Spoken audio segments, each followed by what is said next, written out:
Hey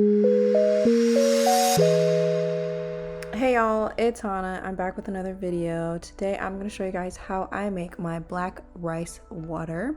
I like black rice water because I get the same benefits as white rice water. It just doesn't smell as bad and it doesn't dry out my hair like white rice water does. So I get length retention and it decreases my shedding without being stinky and drying my hair out. So we're going to start with the things you need. First, you need the black rice. I get mine from Central Market.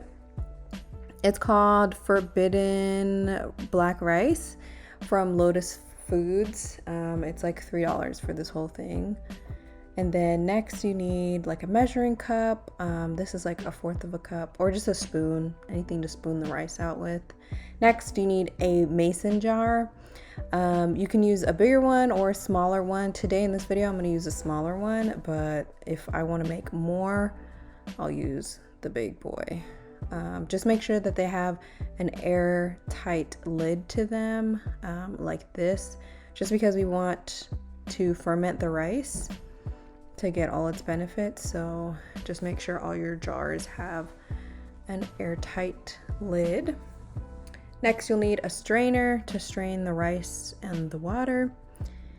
And then next you will need a measuring cup. I just have 2 cups, measuring cup. And then you'll need a bowl to mix all of it in. This is the biggest bowl that I own, and it helps. Since I dilute my rice water, I don't use it directly, so I use this to mix my rice water and then my just like regular water to dilute it. So we're gonna start with the smaller mason jar, and we're gonna start putting our rice into this jar. I don't really measure how much I put in. I just put in however I feel, honestly. I don't put in too much. One thing about black rice is that it really grows in the water, so it gets pretty fat in the mason jar when it's fermenting. So I don't like to put a lot of black rice in the jar to begin with. So that's about how much I put in. And it really doesn't seem like a lot, but it will get fat in there. So that's what that looks like. And then I will put in about 1.5 cups of water into the mason jar with the rice. I like to fill it up all the way. And boom.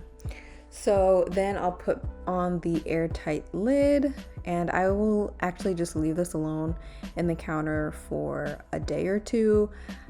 At most I'll do 24 hours, and then after that I'll put it in the fridge so it'll stop fermenting.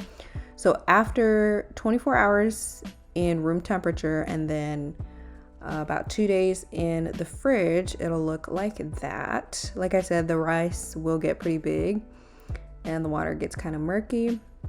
So we're going to take this fermented rice water and we're going to set the other one to the side that we just made. We're going to start with that one. So now we're going to strain the rice.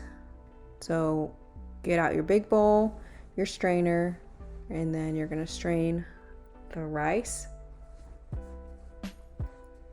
It should leave you with a decent amount of water, at least for me, since I don't use a lot. I use this as a rinse. So after I shampoo and before I condition, I will rinse the shampoo out with the black rice water.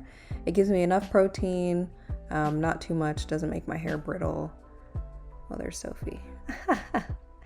And so after we get strained, you should get something like a murky rice water like that. It's not a lot, but we will add more water to it.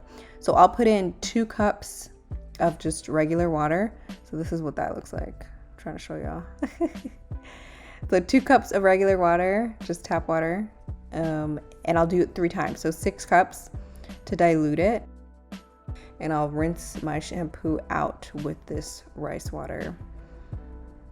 And that's about it, y'all. If you guys have any questions, or if you have tried, so this is what the end product looks like. If you try this rice water recipe, let me know. Comment down below. As always, like, comment, subscribe, and I will see you guys in my next one. Bye, y'all.